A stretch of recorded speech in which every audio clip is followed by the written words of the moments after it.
அதுல அண்ணன் கோச்சுக்கிறாரு, அண்ணன் கூடவே வச்சு வளர்த்தாரு, சித்தப்பா கோச்சுக்கிறாரு, அந்த கட்சியில் இருக்கிறாரு. என் லட்சியத்திற்கு எதிராக என்னை பெற்ற தாய் தந்தையரே குறுக்க வந்தாலும் எதிரி எதிர்த்தான்.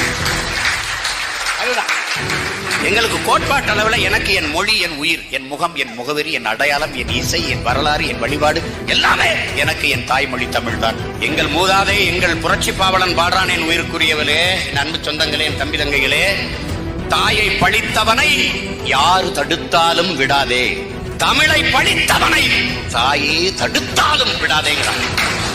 தாயே தடுத்தாலும் விடாதா அப்படிங்கிறான். அப்படிங்கும்போது அதுல எங்க ஐயா பெரியார் என்ன, சிறியார் என்ன, வழியார் என்ன, எவனா இருந்தா எங்களுக்கு